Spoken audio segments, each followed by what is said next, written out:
Naghahanap siya ng trabaho hindi para sa sarili niya kundi magkaroon siya ng pera pangsahod para sa factory niya. Hanggang sa natanggap siya bilang tagalinis ng glass sa isang malaking gusali. Si Jing, isang 20 taong gulang na binata na may determinasyon.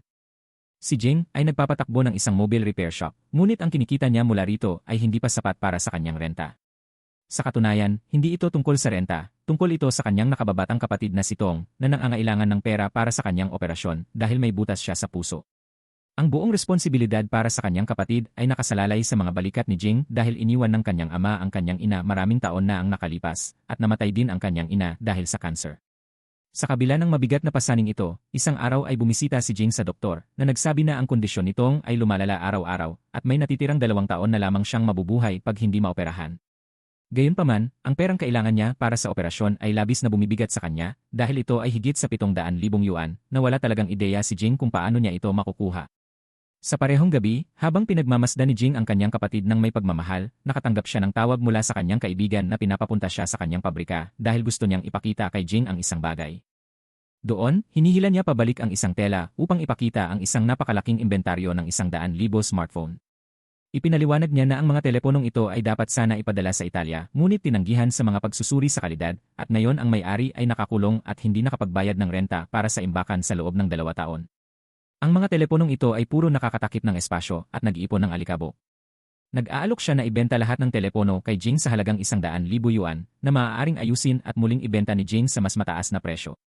Pinag-iisipan ni Jing ang alok pero kulang siya sa pera upang bilhin ang buong inventaryo, kaya bumili lamang siya ng isang telepono bago umuwi. Ginugol niya ang buong gabi sa maingat na pag-aayos ng telepono at nagawa niyang buksan ito pagdating ng umaga. Determinado, bumisita si Jing sa bangko kinabukasan at nakakuha ng pautang upang mabili ang buong stock ng mga telepono. Pagkatapos nito, pumunta siya sa isang pamilihan ng electronics sa China kung saan pipirma siya ng kasunduan sa isang nagtitinda ng refurbished na telepono para ibenta ang kanyang mga telepono. Nang kalkulahin ni Jing ang kita mula sa kasunduang ito, nagulat siya nang matanto na ang kikitain niya sa pagbebenta ng 100,000 telepono ay halos 1,000,000 yuan, na higit pa sa kailangan ni Jing para bayaran ang operasyon ng kanyang kapatid na babae. Laking saya ni Jing at masiglang sinuong ang paaralan upang sunduin ang kanyang kapatid dahil pakiramdam niya ay malapit nang malutas ang lahat ng kanyang problema. Ngunit gaya ng alam mo, may ugali ang buhay na magbigay ng masamang sorpresa. Nakakaranas si Jing ng ganitong hindi ka nais-nais na sorpresa ng 2 linggo matapos ipatupad ng pamahalaang Tsino ang pagbabawal sa pagbebenta ng mga refurbished na smartphone dahil sa tumataas na e-waste. Galit na hinarap ni Jing ang dealer, pinapaalala sa kanya ang kanilang kontrata na bibilhin lahat ng kanyang mga smartphone, ngunit ipinaalam sa kanya ng dealer na walang kontrata ang hihigit sa batas, at hindi na niya maaaring bilhin ang mga telepono. Labis na nalungkot si Jing sa pagkaalam na hindi na niya maipon ang pera para sa kanyang kapatid na babae. Bukod dito, mayroon na rin siyang pabigat na pasanin sa pagbabayad ng utang na kinuha niya upang bilhin ang mga telepono. Ang kanyang buhay ay miserable, ngunit biglang sumagi sa kanya ang isang ideya, at pumunta siya sa kumpanya ng paggawa ng parehong smartphone kung saan iminungkahi niya ang isang deal sa manager. Ibebenta ni Jing sa kanila ang mga bahagi ng mga smartphone sa mas murang presyo na magagamit ng kumpanya sa kanilang mga refurbished na telepono para ibenta sa mga internasyonal na merkado. Gayunpaman, sinabi ng manager sa kanya na hindi posible ito dahil ang pagtanggal ng mga bahagi mula sa mga telepono ay maaaring magdulot ng depekto na magpapabagsak sa kanila sa quality control. Tiniyak ni Jing sa kanya na kaya niyang ligtas na tanggalin ang lahat ng mga bahagi na tinitiyak na maipapasa pa rin nila ang quality control. Malinaw na hindi interesado ang manager kay Jing, kaya upang maiwasan siya, maluwag niyang iminungkahi na ipadala ni Jing ang mga bahagi para sa pagsusuri sa quality control at ipaalam sa kanya kapag dumating na ang ulat bago umalis. Pagkatapos, nagtrabaho si Jing ng ilang araw upang maingat na tanggalin ang bawat mahalagang bahagi ng telepono at ipinadala ito para sa quality control.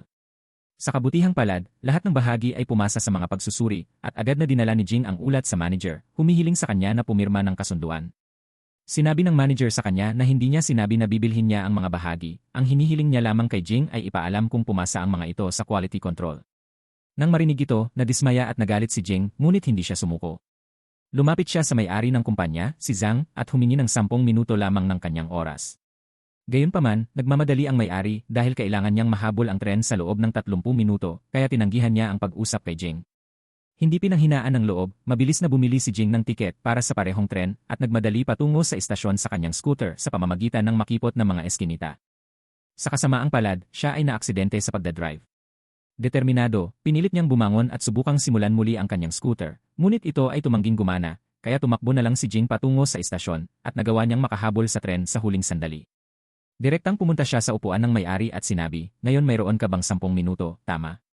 Ipinaliwanag ni Jing ang buong plano sa may-ari, ngunit pinayuhan siya ng may-ari, sinasabing hindi niya matatanggal ang lahat ng mga bahagi mula sa mga telepono at mapananatili itong buo.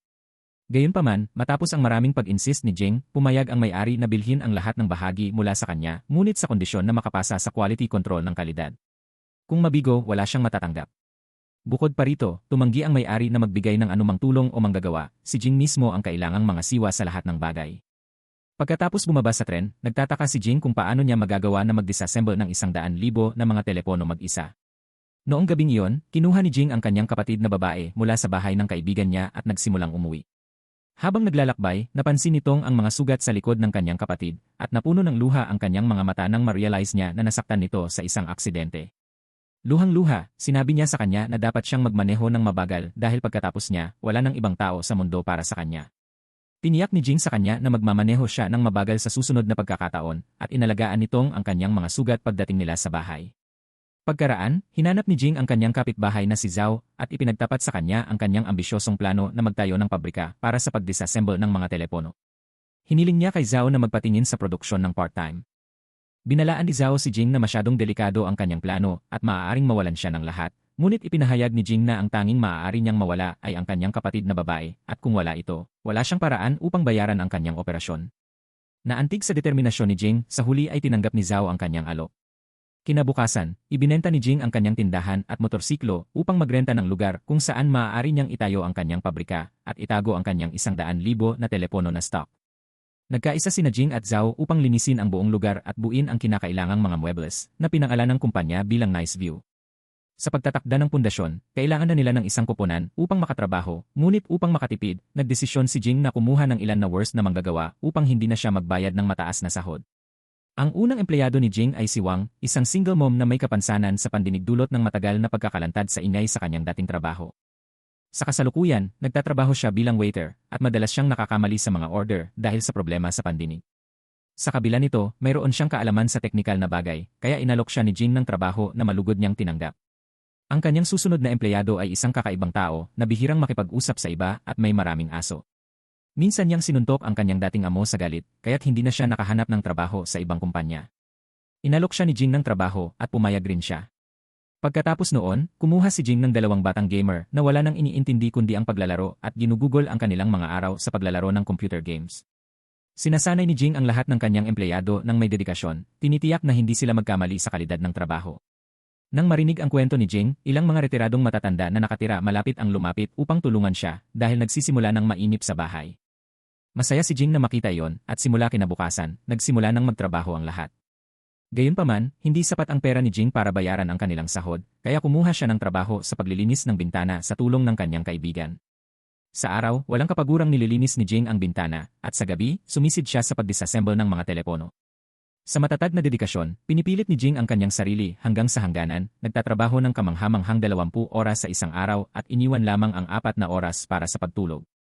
Ang tanging layunin ng kanyang buhay ay upang mabuhay ang kanyang kapatid na babae. Isang araw, sa labas ng pabrika ni Jing, may mga tulisan na nangharas kay Wang dahil gusto nilang bawiin niya ang kaso na isinampa laban sa kanyang dating employer na nagdulot ng pagkawala ng kanyang pandinig. Gayunpaman, tuwiran na tumanggi si Wang na bawiin ang kanyang kaso, kaya tinamaan siya ng lalaki sa mukha na nagdulot ng pagkabasag ng hearing aid ni Wang, isang mahalagang regalo mula sa kanyang anak. Nang masaksihan ito, tumakbo si Jing patungo sa lalaki at binigyan niya ito ng isang malakas na flying kick na nag-udyok sa mga kasama ng lalaki na maghiganti kay Jing. Dahil dito, lumapit ang mga empleyado ni Jing sa kanyang panig na nagdulot ng isang labanan sa pagitan ng dalawang grupo. Bigla na lang, pumasok si Zhang, ang kakaibang empleyado, at mabilis na pinabagsak ang lahat ng masasamang tao. Binalaan ni Jing na ayaw niyang makita silang nakapaligid, ngunit si Wang, na pinapalakas ng galit, ay nagtangkang atakihin sila gamit ang palakol. Sinubukan ni Jing at ng iba pang empleyado na pigilan siya, at tiniyak ni Jing kay Wang na maaari niyang ayusin ang kanyang hearing aid na nagpakalma sa kanya. Ilang araw matapos nito, ikinasal ang isa sa mga empleyado ni Jing, at umakyat si Jing sa entablado upang magbigay ng taos-pusong talumpati bilang paggalang sa bagong kasal. Kalaunan, habang nag-uusap sa inuman, tinanong ni Zhao si Jing kung may plano siya para sa kanyang sarili. Ngunit aminado si Jing na ang gusto lang niya sa buhay ay makita ang paglaki ng kanyang kapatid. Ngunit hindi doon nagtatapos ang mga problema ni Jing.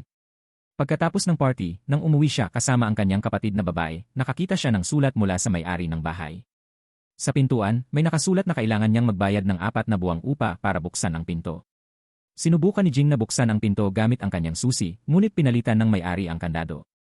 Sinubukan ni Jing na kumbinsihin ang may-ari ng bahay sa telepono, ngunit itinanggi niyang buksan ang pinto. Ngayon ay hindi alam ni Jing kung saan pupunta ang kanyang kapatid na babae sa oras na iyon, kaya dinala niya ito. Pumunta sa bahay ni Zhao para magpalipas ng gabi. Dahil sa pagkabigo at kawalan ng pag-asa, hinarap ni Jing ang kanyang kaibigan na nagbenta sa kanya ng stock. Utang na loob niya ang 2,000 yuan kay Jing na ilang buwan na siyang hindi nagbabayad ng cellphone. Inihatid siya ni Jing ng mga suntok bago kolektahin ang bawat sentimo na mayroon siya sa kanyang bahay. Kinabukasan, inayos ni Jing na manatili siya at ang kanyang kapatid sa kanyang pabrika dahil ayaw niyang maging pabigat pa kay Zhao. Galit si Jing sa kanyang sarili dahil hindi niya kayang bumili ng magandang kama para sa kanyang kapatid. Nagpasya siya na magtrabaho ng mas mabuti at halos hindi na natutulog, tanging maikling tulog lang sa pagitan ng trabaho upang makapag-recharge. Pinahahalagahan niya ang bawat sandali, inilalaan ang sarili ng buo sa kanyang mga layunin. Isang gabi, habang si Jing ay natutulog ng panandalian sa kanyang mesa, ginising siya ng kanyang kapatid dahil nakarinig siya ng mga kakaibang ingay sa labas na nagpangamba sa kanya. Lumabas si Jing upang imbestigahan at natuklasan niyang may 2 tao na nagnanakaw ng kanyang stock ng mobile phone mula sa truck. Nang makita siya, agad na tumakbo ang mga magnanakaw, ngunit lumukso si Jing sa truck. Nakasabit siya sa pintuan na nauwi sa isang kaguluhan sa mga nanghimasok. Bilang resulta, lumusot ang truck sa gitna ng kalsada, at si Jing pati ang isa sa mga nanghimasok ay nahagis palabas ng truck na nagdulot ng malubhang pinsala sa mga daliri ni Jing. Tumakas ang driver ng truck, ngunit lumapit si Jing sa kanyang kasabwat, hinihingi ang kanyang mga telepono pabalik. Sa sandaling iyon, dumiretso rin ang kanyang kapatid na babae sa lugar, at nang makita ang kanyang kapatid na lalaki na nasugatan, siya ay labis na nag-alala. Pagkatapos mabigyan ng gamot sa kanyang mga sugat, ipinaalam ng pulis kay Jing na nahuli nila ang magnanakaw sa pamamagitan ng kanyang salarin at na-recover ang lahat ng ninakaw na telepono. Kinabukasan, habang nagtatrabaho sa paglilinis ng bintana, aksidenteng nahulog ni Jing ang isang timba ng tubig dahil sa sugat niyang daliri, kaya tinawag siya ng kanyang amo sa opisina. Nang makita ang namamaga niyang kamay, inutusan siyang alisin ang kanyang mga guwantes. Kaunting pag-aatubili, tinanggal ni Jing ang mga guwantes, ngunit pinagalitan siya ng kanyang amo dahil nagtrabaho siya habang may sugat ang kamay. Sa kabila ng mga pakiusap ni Jing, walang awa siyang tinanggal sa trabaho, ngunit binayaran siya para sa 3 araw na nagtrabaho siya gamit ang kanyang sugatang mga daliri. Ngayon, naubos na ang lahat ng kanyang mga opsyon, hindi alam ni Jing kung paano niya babayaran ang renta ng kanyang opisina o ang sahod ng kanyang mga empleyado, lalo na ang gamutan ng kanyang kapatid na babae. Natupad ang takot niya nang bigyan siya ng may-ari ng lupa ng 3 araw lamang para bayaran ang renta bago pa niya paupahan ang lugar sa iba. Walang ibang pagpipilian, natagpuan ni Jing ang kanyang sarili na matatag na nakatayo sa harap ng sasakyan ng manager sa gitna ng mabagsik na bagyo, humihiling ng abuloy ng paunang bayad. Gayunpaman, ininsulto siya ng manager, tinawag siyang labis na ambisyosong manggagawang may sahod bago siya pinalikuran sa kanyang sasakyan. Pakiramdam ni Jing na nawalan ng pag-asa, ginugol niya ang gabi kasama ang kanyang kapatid na babae sa bahay ni Zhao habang patuloy na bumubuhos ang walang tigil na ulan sa buong lungsod sa magdamag. Kinabukasan, habang papunta si Jing sa kanyang opisina, nanlumo ang kanyang puso sa tanawing sumalubong sa kanya. Walang awa itinapon ng may-ari ng bahay ang lahat ng pag-aari ni Jing sa kalye. Pakiramdam niya ay walang pag-asa at talo na, naupo si Jing ng malungkot sa gilid ng kalsada, walang iniisip o ambisyon, tahimik na pinagmamasdan lamang ang isang langgam. Sa sandaling iyon, dumating lahat ng mga empleyado ni Jing na handang magtrabaho, ngunit humingi muna siya ng paumanhin bago ipaalam na sarado na ang pabrika at wala siyang sapat na pera upang bayaran ang kanilang sahod. Nagulat si Jing nang sabihin ng kanyang mga empleyado na hindi na sila basta empleyado lamang, sila ay isang koponan, at maaari niyang bayaran ang kanilang sahod kapag may pera na siya dahil naiintindihan nila kung gaano siya kahirap magtrabaho. Nagpapasalamat sila na may isang naniniwala sa kanila ng sapat para kunin sila sa trabaho sa unang pagkakataon. Tinitiyak nila kay Jing na magtatrabaho sila mula sa bahay at tatapusin ang mga order. Lubhang napapataas nito ang moral ni Jing, pagkatapos nito ay ikinarga nila ang mga telepono sa truck at dinadala sa kanilang mga bahay, kung saan sinisimulan nilang bungkalin ang mga ito. Pagkatapos ng ilang buwang walang tigil na pagsisikap, natapos na ang lahat ng trabaho, at ipinapadala ni Jing ang mga bahagi para sa pagsusuri ng kalidad. Gayunpaman, natatakot pa rin siya kung ano ang gagawin niya kung tatanggihan ang mga bahagi sa pagsusuri ng kalidad. Nangangamba sina Jing at ang kanyang mga empleyado habang hinihintay ang resulta ng pagsusuri at pagkatapos ng ilang minuto, sila ay tinawag sa opisina ng CEO ng kumpanya na si Zhang.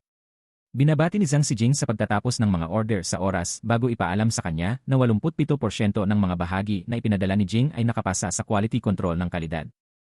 Isang alon ng kagalakan ang dumaloy sa lahat at napuno ng luha ng kasiyahan ang mga mata ni Jing.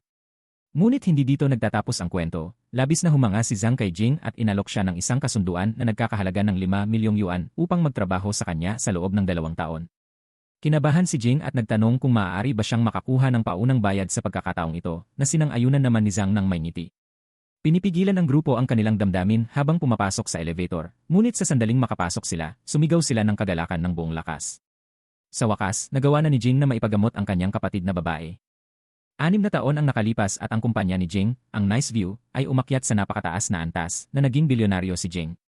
Ngayon, makikita siya sa entablado na inilulunsad ang isang bagong produkto para sa kanyang kumpanya, kasama ang lahat ng kanyang dating empleyado na naging mayaman din tulad ni Jing na naroroon sa kaganapan.